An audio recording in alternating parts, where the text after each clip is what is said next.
everyone, and welcome to another episode of Don't Wait Till Pigs Fly, a podcast conversation with successful business owners who share their secrets of thriving in business while living with chronic illness.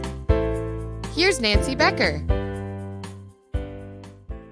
Today we're going to be talking with Gabe Nelson, and Gabe is someone I've met recently and have had several conversations with, and I really enjoy talking to, and I know you guys are going to enjoy talking to him too. So I suggest you grab a pen and a piece of paper, sit back, get comfortable, and get set for 30 minutes or so of really interesting conversation.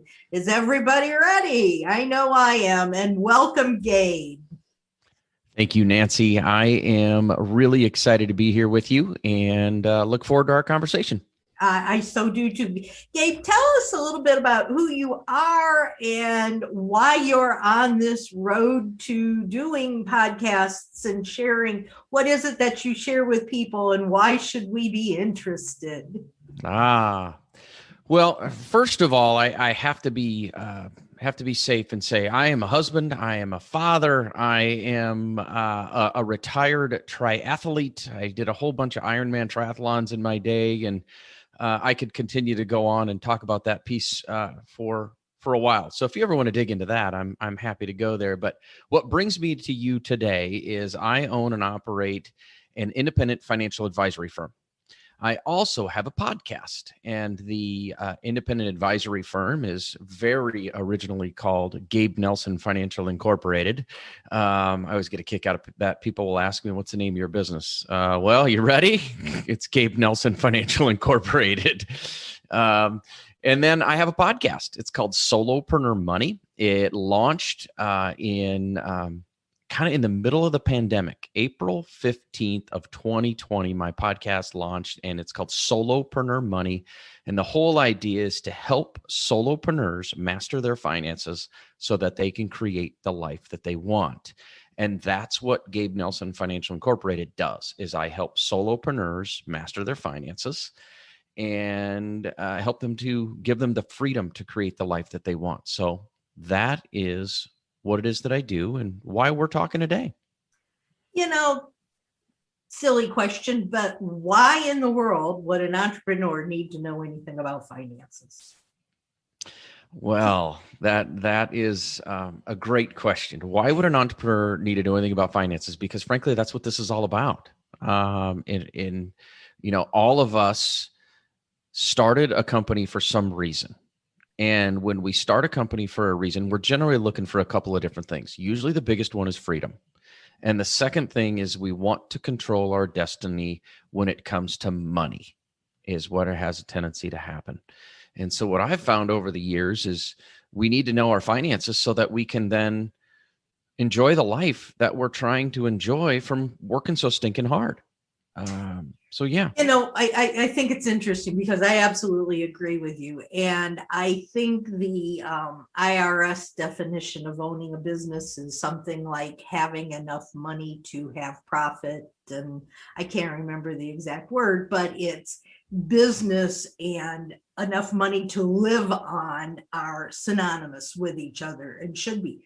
But I think it's interesting, and one of the reasons I wanted you on here is because so many of the people that I talk with that are just getting started, and even some of us who've been in business for quite a while, money really doesn't enter into it, at least on the surface. When we say we want to be in business for ourselves, yes, we want freedom. We want to be able to take vacations. We want to be able to spend time with our friends and our family. We want to put our kids through school. We want to buy a new house, all these kinds of things.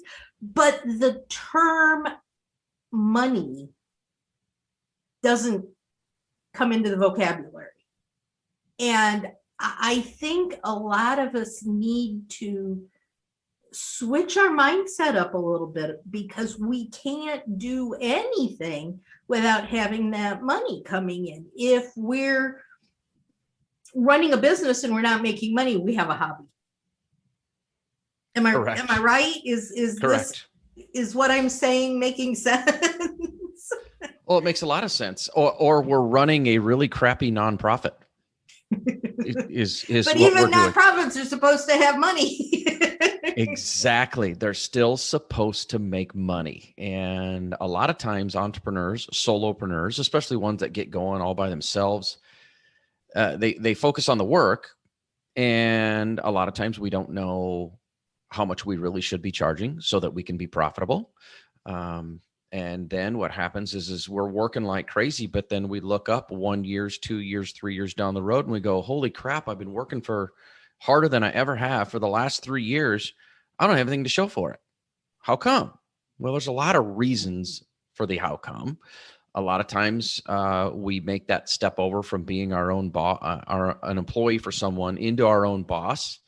And a mistake I see often is someone will say, well, my company was billing me out at $200 an hour to this company. I'm going to go and I'm going to bill myself out, let's just say for fun and games, $150 an hour. Not realizing that the company needed to cover their overhead. They needed to cover their profit. They needed to cover taxes, expenses, everything that comes into play. That was where that $200 an hour came in. And if you step in as an entrepreneur and you charge $150, but that $150 is what you were hoping to take home, well, there's $50 left over that really should have probably been charged to be able to pay your overhead, to set money aside for taxes, to set money aside for retirement, to set money aside to protect your business so that if another COVID hits and you go without revenues for 1, 3, 6 months, are you prepared? Those are the things that I see often happen as well. Yeah. How are you different than an accountant? How am I different than an accountant? I don't do taxes. I don't do taxes, meaning I don't do a tax return. But I'll tell my clients I'm just about as dangerous as one. And the reason I say that is I do a ton of tax planning. Everything that I do when it comes to managing my clients' portfolios, to planning for retirement, to doing the things that I do to help my clients get to their goals, always has an eye on taxes. How do we continuously reduce taxes? How can we take a dollar and put that money to work and not only help us grow towards retirement, but also reduce our tax bill? What are things that we can do that are always going to be helping to reduce any tax bills that come into play? And as our solopreneurs, the ones I work with, have a tendency to continue to get more and more successful, and the small business owners that I work with, taxes become a problem because we're dealing with self-employment taxes. Then we're also dealing with, paying ordinary income taxes. So how can we start to manage what we're doing with an idea on reducing taxes? So I'm not an accountant. I'm not a CPA. I'm a certified financial planner, but I tell people I'm just dangerous enough to not do your tax return, but advise really well on everything. And dangerous enough is a sarcastic word, or maybe a fun word to put it. A fun way to put it. I love it. Yeah. I love it. Yeah. Mm-hmm. When I think of a financial planner, I think of someone who takes our money and puts it into different pots, like this stock and that annuity and all of these things. Do you do that as well, or is that not really a part of what you do with small businesses? I do. I manage the money. I was just actually visiting with someone else just a little bit ago, and they had asked me what I did. And I said, well, in the simplest of terms, what I do is I take small business owners and solopreneurs by the hand, and I say, all right, what are our goals? What are our objectives? What do we need to do to get us there? So I create a financial plan to help you achieve your goals. And that's usually the reason someone hires a financial planner, is they want help achieving their goals. That's the first thing I do. I create a plan that says, here's the things we got to do to get you to your goals. Then my clients hire me and they delegate the management of their assets to me. So they'll give me their retirement accounts. They'll give me their investment accounts. I will invest those to match their risk tolerance, their time horizon, what they're comfortable with. And I will manage that money for them and help them through that process, and then continuously advise on all of the changing landscapes that come at them and how to continuously stay on track to achieve their goals. I'm a small business. I have just a little bit of money. I'm just getting started. I may make, $500 a month. I come to you and I say, Gabe, what can you do to help me? What would you say? At $500 a month, if that's what you are making, I'm going to basically give you a little bit of free advice and tell you that the best thing you can do is figure out a way to take that $500 a month to $1,000 a month and to $2,000 a month and to $3,000 a month. So my advice is going to most likely be, how can we keep you from making the big mistake while you're trying to grow? Do you have debt that you need to be working on? Do you have expenses that you are incurring that you don't need to? I mean, we all have a subscription to something that we pay every single month that hits our credit card that we don't need. And so how could we start to figure out ways to reduce that, to increase your cash flow? At $500 a month, I'm hoping that you either A, have a very good reserve set aside to be able to allow you to survive until you continuously make more, or maybe that's a side hustle. And if that's a side hustle, okay, how can you turn that into your main hustle? What are the steps that you need to go through? And so I'll have conversations with my clients that have absolutely nothing to do with their financial plan, but with how to make some twists with their businesses, some things they can do to help them get on that path of making that switch over. One of the funnest things that I've done over the last few years with multiple clients is when they come to me and they're like, I'm sick of working for this other company. I think I can go do it myself and be a consultant, or I think I can talk my company into switching me over from being a W-2 to a 1099. And that is, to me, that gets me excited because it's so much fun to help them understand the transition. But then what are the steps they need to go through? Everything from making sure they have their LLC set up, to making sure their books are set up, to making sure their retirement is on track, and all of the things they need to be doing with their financial plan to get there. But at $500 a month, to answer that question, I'm going to say, let's figure out how to get you from $500 a month to much more than that. And that's going to be a quick little consultation. Unfortunately, I charge $500 a month approximately to do what it is that I do to help people get to their goals and to go where they are. Yeah, one of the things that I've always said is if I'm spending $500 a month on a service, I expect to get some sort of a return on my investment that's worth it. I'm not going to spend 10 cents on something if it's going to, if I'm actually going to lose 50 cents in spending that 10 cents, but when a business is first getting started, they're not making money. They may be lucky to be making $500 a month. And they oftentimes, and I think I was joking with you about this when we were talking the other day, I've literally heard people say, in all seriousness, I've got to have money in the bank account. I've still got checks. When people used to write checks. Yes. They don't understand what we're right back to this, you got to have money thing again. They don't understand what is having money, what is having revenues, what is making a profit. They think, I got money in my account, I can go buy this, I can go get that subscription, I can, I have to look nice for my meetings, so I got to go buy all these new clothes. And they're not realizing what that does to the bottom line. I have a client who actually is, I don't know if she's a CPA, but she works in the accounting field. Mm-hmm. And for 2 years, I tried to get, she and her husband own a business, and I tried to get them to figure out if they got out, because they both have full-time jobs, if they got out of those full-time jobs and went into their business full-time, what did they have to make in order to be at least at the same level as they're at now?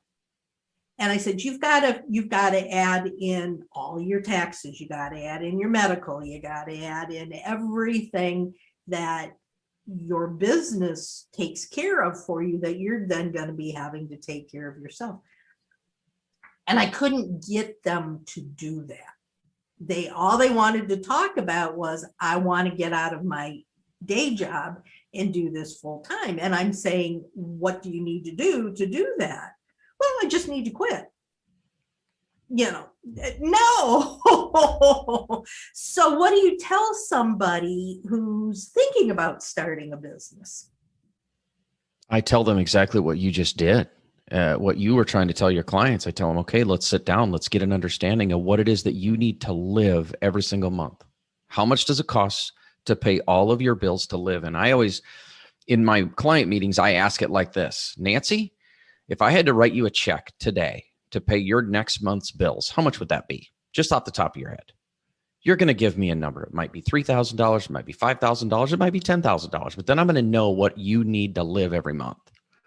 Then I back it back. I come back to that and I say, okay, well, now you're going to have to do, just like you said, Nancy, now we got to cover for your taxes, because now you're going to have subject to self-employment taxes. You're going to have your ordinary income taxes. You're also going to need to make sure that you have your medical insurance in place. Were there additional benefits that you had at your job that we need to replace? And so my thinking and my brain is going with, when you started to tell that story, Nancy, the first thing I thought of is they really truly don't want to quit their job. They're either A, they don't want to do it, or B, they're scared. And frankly, being scared is very, very normal for making that leap.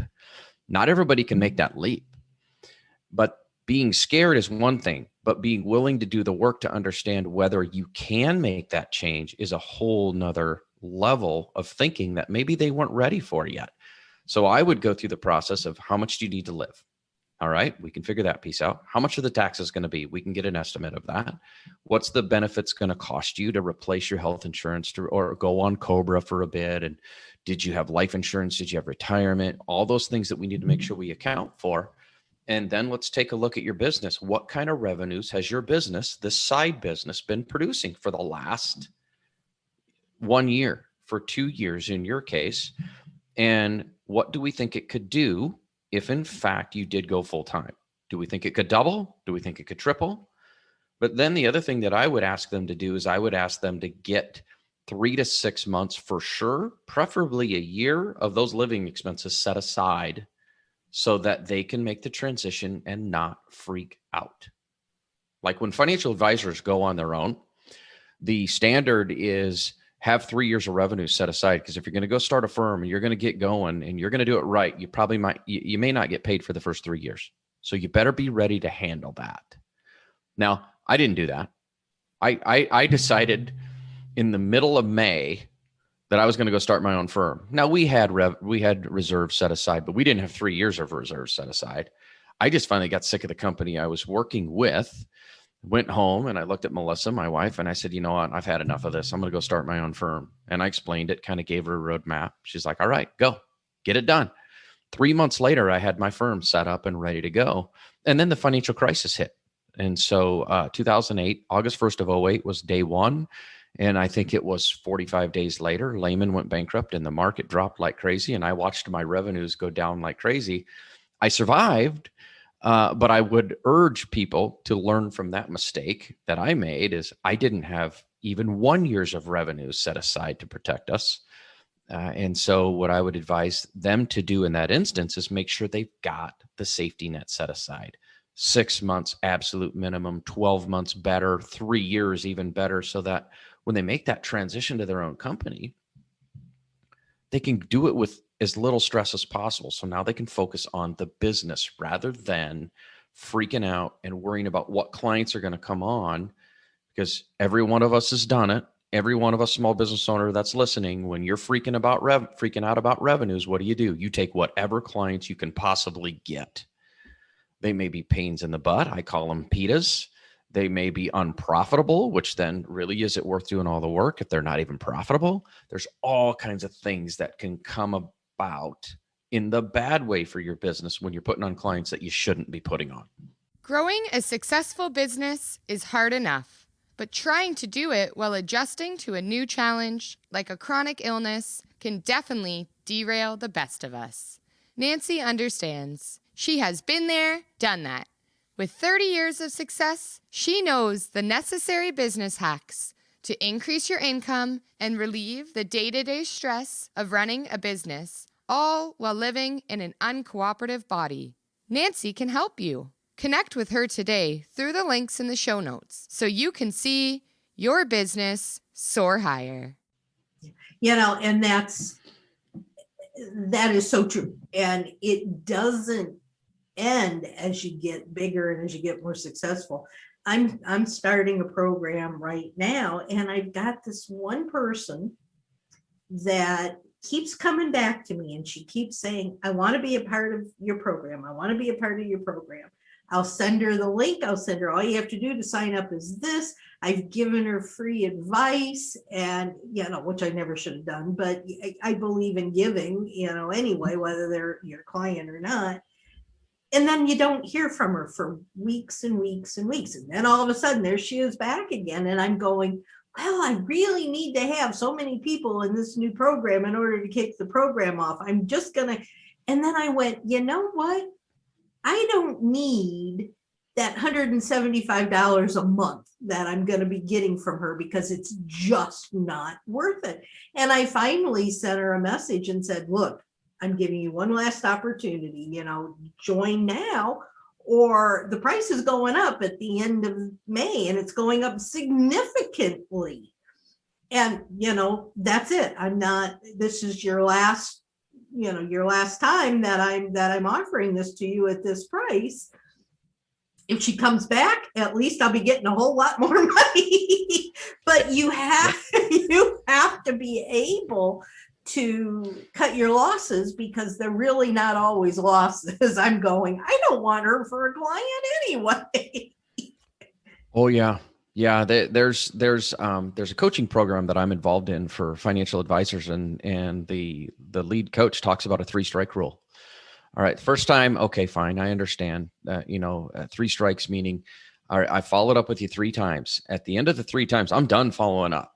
And so therefore, the first time, okay, you're busy, life happens. Second time, all right, I'm going to give you one more. And then the third time, you're obviously not ready to make a change. You're obviously not ready to do this yet or make this commitment yet, which is fine. Just so you know, I'm here. If you would like to consider, then reach back out. If not, and maybe I'm just not the right person for you, I happily will refer you to some others. Here's some other people that we can send you to. Yeah. Mm-hmm. But you're so accurate when you say, when we're just getting started with things, it's, oh, come on. I'm going to take anything I can get.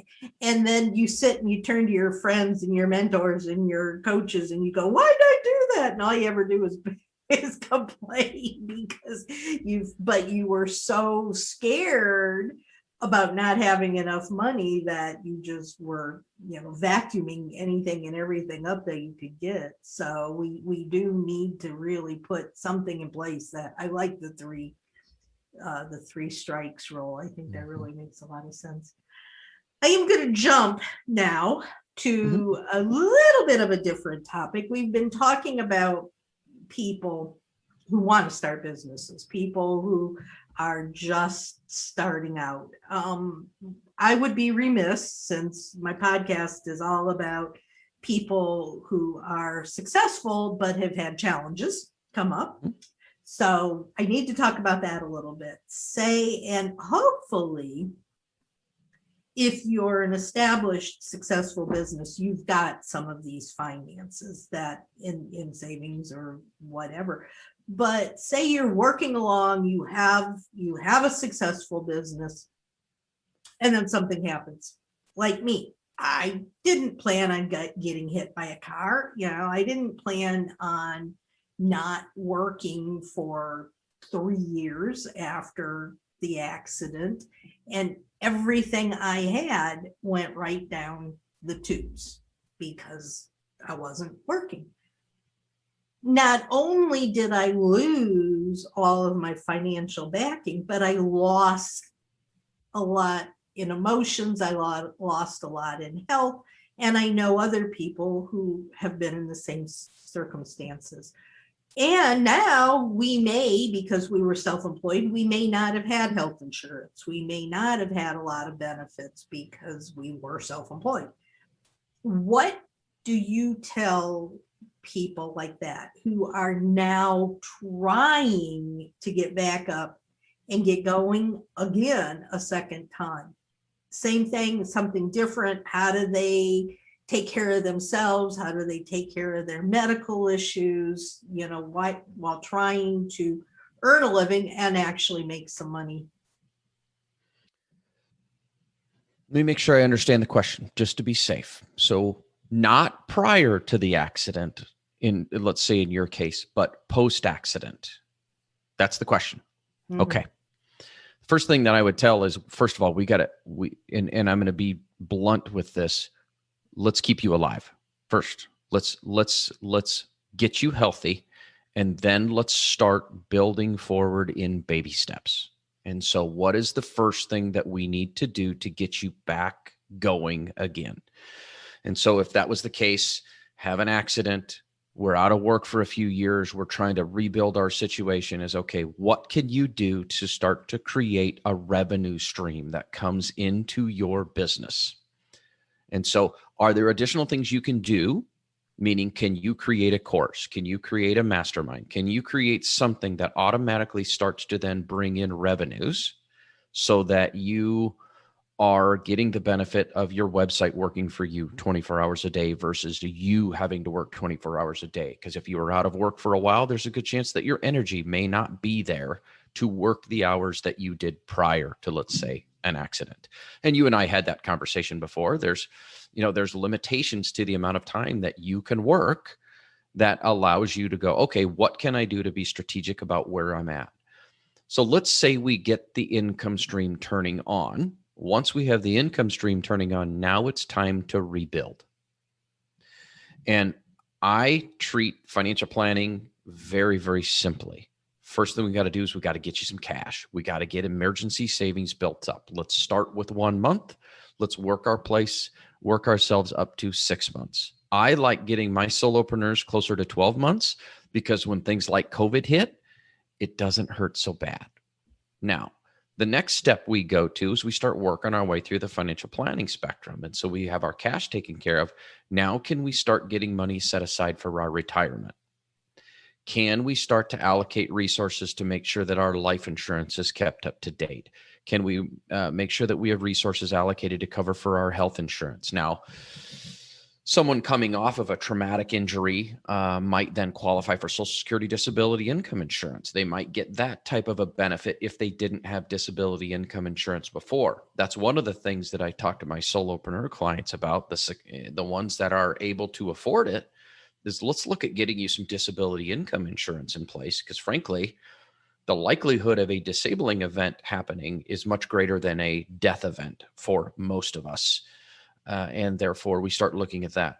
Well, let's say that that's not in place. Do we qualify for Social Security disability income insurance that gives us some coverage based upon our prior work history? And then we start to repair. We start to build back up. So we go, like I said, with cash. Then we start working on building towards the investments and the retirement. Do we make sure, and I would have to put the health insurance piece. If we didn't have it, we got to get that put in place, which then when there is an event that happens in the past that causes this, there might be insurability issues. Thankfully, with the Affordable Care Act, there's no pre-existing conditions on a lot of things. And so we just keep working our way through the spectrum of the financial planning pieces, from cash to protection to accumulation to making sure that we have our legal pieces in place. Do we have our LLC in place? Do we need to switch to an S Corp, or do we file as an S Corp? It would basically just be a process of building back through the financial planning spectrum. And then, what would be the best decisions each step of the way? Sounds like I need to sign up with you. I will will be calling you after this. Yeah, we can have that conversation. I'm going to throw you a curve question, and you feel free to say no. But one of the things that I deal with is, and I know a lot of other people have too, are we eligible for Social Security disability if we're back running our own business? That's a great question. It's going to be determined by generally the answer in the simplest of terms is going to be no, because you are working. All right. And so generally the answer is no. But can you qualify while you are getting yourself recovered and getting yourself back to working to get your business up and going again? And so the Social Security disability income insurance would be a great thing that's going to give you a little coverage for that time period. The problem is getting qualified for Social Security disability income insurance is not the easiest thing in the world. And sometimes you need to get an attorney involved to help get that process to go quicker. And there are also government organizations or government funded organizations. There's one in our community. It's called Independent Living Choices. And I had a client here a few years ago who had a disabling event. And I reached out to them because historically I had heard 18 to 36 months to get someone qualified for Social Security disability income insurance. And I just went to the CEO and I said, how fast can you get somebody approved with your help? He says, we can usually get it done in about 6 months. So there are resources out there in all of your communities that are similar to that. And what they do is they help individuals basically live independently in the community, and they have access and they have the ability to help with programs is what they have. And ours in Sioux Falls, South Dakota is called Independent Living Choices is what they did. The pre-work prior to the accident, which all of us think we are invincible, unfortunately, the pre-work would be to consider getting yourself some disability income insurance. And then the big goal of making sure that you get an adequate amount. Generally, you can get about 2/3 of your income. For anybody that's a new self-employed person that's listening going, oh my gosh, I got to go get that taken care of because that scares me. The thing you need to understand is most insurance companies are going to want to see 2 years of self-employment in place before they're going to approve you for coverage.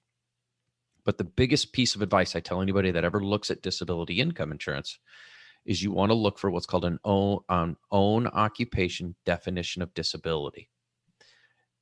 And now let me give you an example to what that means.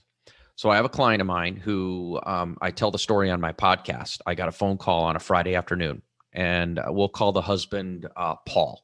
I'll change the names. Paul happened to be my best man in my wedding, so I'll have a little fun. Paul calls me on a Friday afternoon, and I can just hear it in his voice. Something is wrong.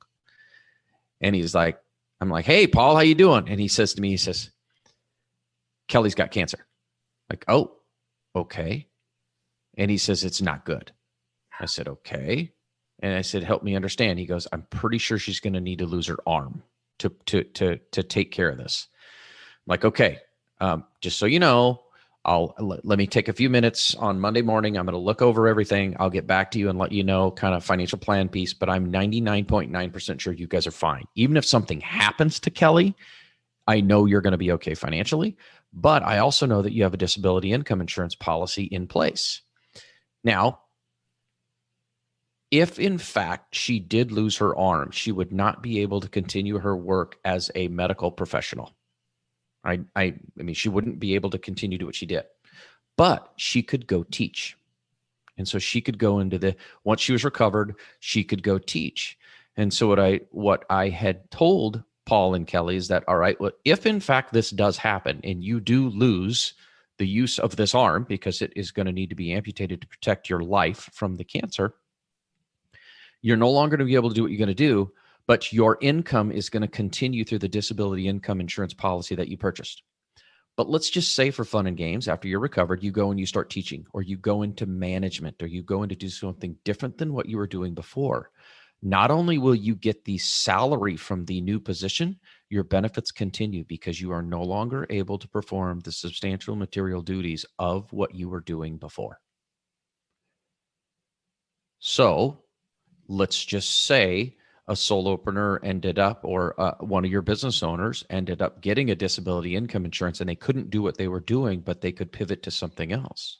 If they have the proper definition of disability, they're able to what I call double dip. Now, the good thing is Kelly got multiple opinions, came back, had a type of treatment that allowed her to keep her arm. She's in full remission. It's absolutely fantastic. So a great ending to that story.